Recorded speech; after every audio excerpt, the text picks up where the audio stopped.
Welcome to the discussion of Part 5, Chapter 5.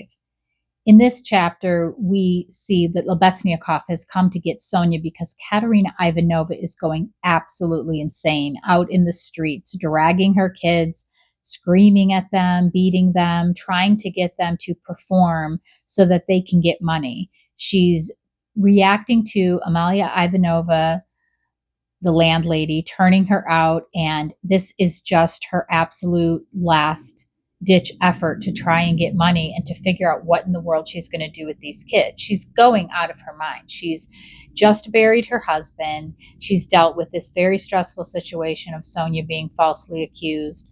The landlady is turning her out. She went to the official who she thought she would get some justice. He was furious that she interrupted his dinner. She ended up throwing an ink pot at him and leaving. And her plan now is to drag her kids every day underneath his window and sing and tell everybody that's passing by that her husband was an official in the service and a very honorable man, and that this is how the state is handling his widow and his children. She's made in her mind this story that he was this amazing worker and honored to the end, when in fact he was fired because he was so drunk he stopped coming to work. And so she is in this fantasy world, and he did not get a pension because of the way that he was like dishonorably discharged.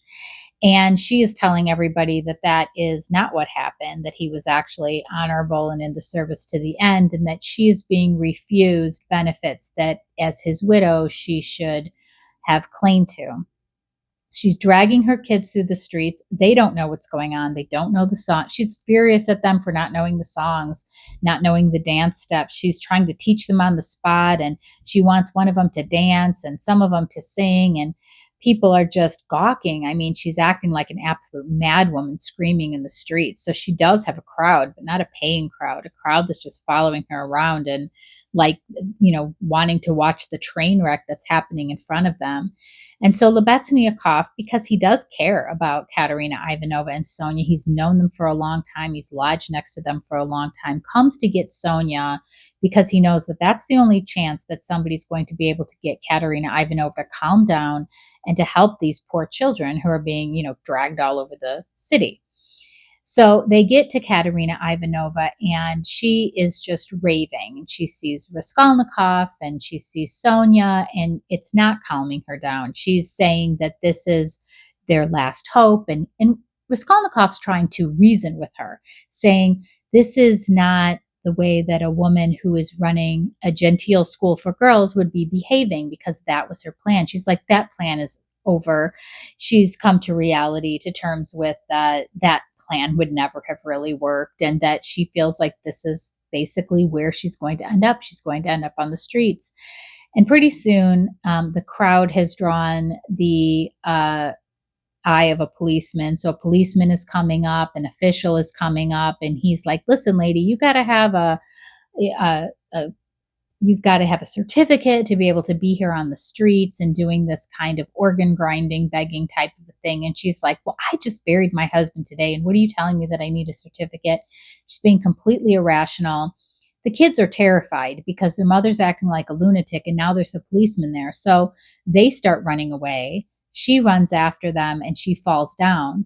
Sonia thinks that she at first got cut on the stones when she fell, but what actually happened is she's coughed up a very large amount of blood. And Sonia says, I live very close to here. Let's bring her to my lodging. Let's get a doctor to come, which they do get her upstairs to the lodging, but they have kind of determined it's probably a little too late for a doctor. The official says, I just witnessed somebody who has consumption. I have a family member who died. They lost a lot of blood in a short amount of time. Really not much more you can do. There's talk about getting a priest. She says, forget it. She doesn't want that. She feels like she doesn't have any sins, and if God can't forgive her, then she doesn't care.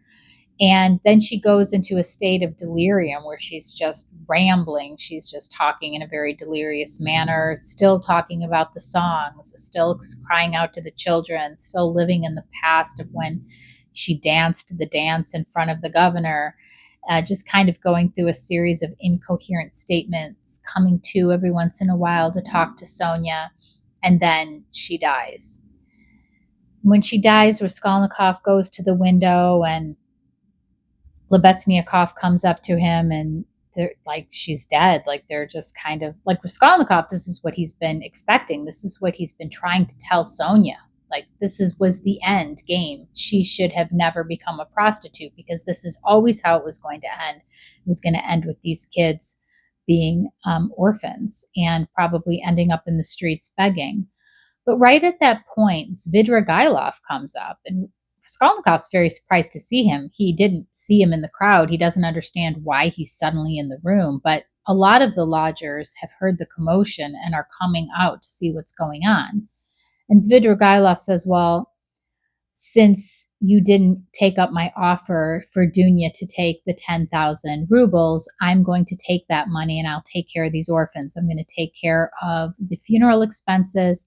I'm going to make sure these kids get into an orphanage, and I will put aside a trust for them of 1,500 rubles when they come of age, so that they won't end up on the streets. They'll have some money to start their lives. And I'm also going to help Sonia get out of the life that she's living. And Raskolnikov is just shocked. Like, why would you do that?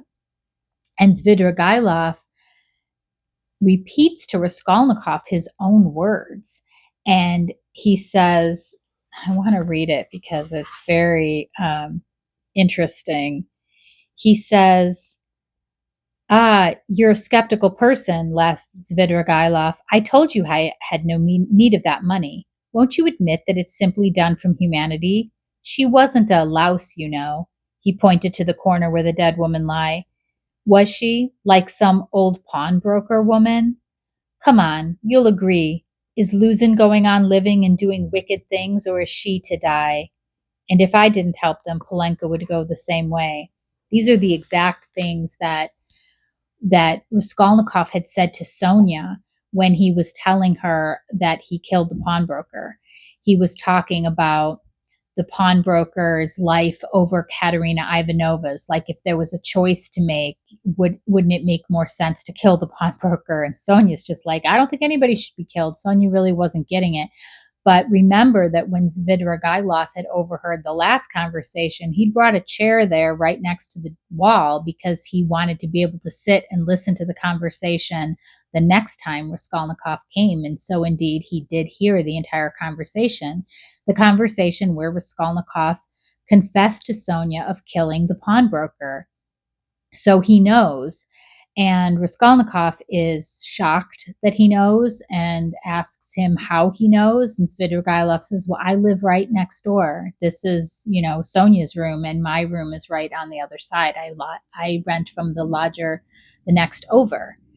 And so Raskolnikov doesn't really understand exactly what the play is here. He's skeptical. He doesn't know, is Svidrigailov going to try and frame him? Is he going to turn him in? He doesn't understand the play. He has an idea that he's after his sister, but he doesn't know how this is supposed to work, since now Svidrigailov is saying, well, I'm spending the money that I was going to give your sister.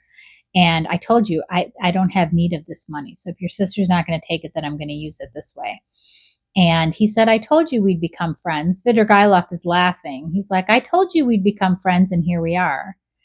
So I don't really know what he has up his sleeve, but we're going to find out. So meet me next time in part 5, chapter 6, and I'll see you there.